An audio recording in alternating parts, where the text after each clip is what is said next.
The night before I left home, my big brother told me everything he knew about the outside world.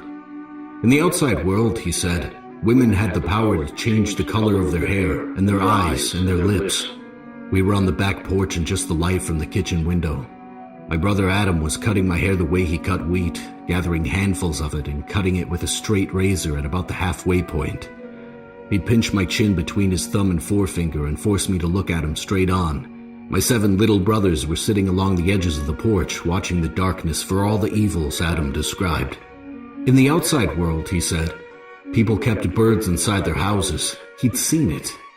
Adam had been outside the church district colony just one time, when he and his wife had to register their marriage to make it legal with the government. In the outside world, he said, people were visited in their houses by spirits they called television. Spirits spoke to people through what they called the radio. People used what they called a telephone because they hated being close together and they were too scared of being alone. He went on cutting my hair, not for a style as much as he was pruning it the way he'd prune a tree. Around us on the porch boards, the hair piled up, not so much cut as harvested. In the church district colony, we hung bags of cut hair in the orchard to scare away deer. Adam told me the rule about not wasting anything is one of the blessings you give up when you leave the church colony. The hardest blessing you give up is silence. In the outside world, he told me, there was no real silence. Not the fake silence you get when you plug your ears so you hear nothing but your heart, but real out-of-doors silence. The week they were married, he and Biddy Gleason rode in a bus from the church district colony, escorted by a church elder. The whole trip, the bus was loud inside. The automobiles on the road with them roaring. People in the outside world said something stupid with every breath, and when they didn't talk, their radios filled the gap with the copied voices of people singing the same songs over and over.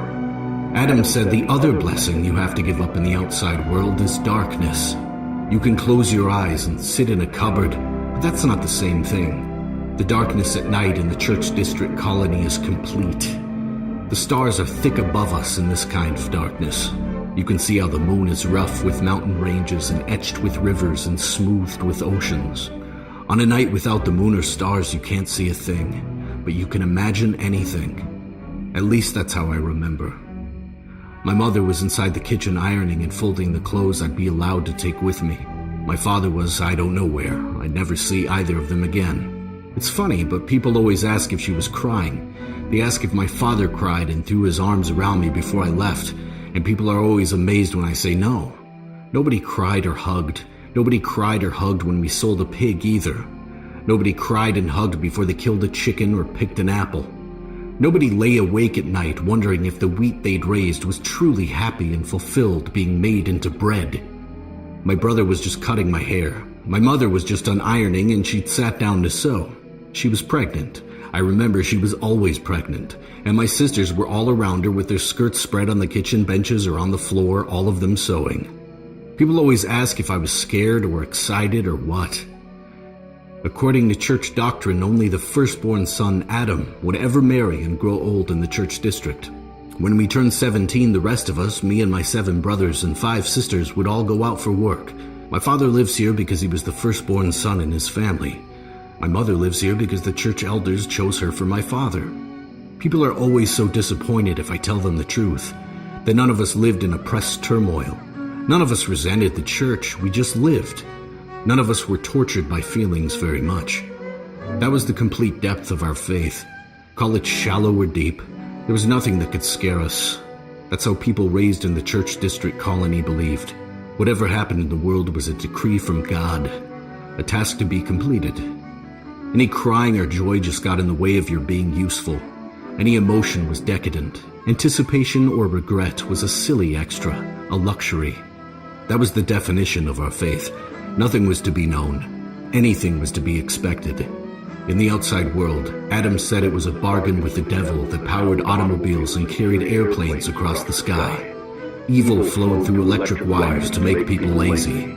People put their dishes back in the cupboard dirty, and the cupboard washed them. Water and pipes carried away their garbage and shit, so it was someone else's problem. Adam pinched my chin with his thumb and forefinger and leaned down to look me straight in the face, and said how in the outside world, people looked in mirrors. Right in front of him on the bus, he said. People had mirrors, and everyone was busy seeing how they looked. It was shameful. I remember that was the last haircut I got for a long, long time. But I don't really remember why. My head was a bristling field of straw with the short hairs that were left. In the outside world, Adam said, all the counting was done inside machines. All the food was fed to people by waitresses. The one time he left the colony, my brother and his wife and the church elder who escorted them stayed overnight in a hotel in downtown Robbinsville, Nebraska. They didn't any of them sleep.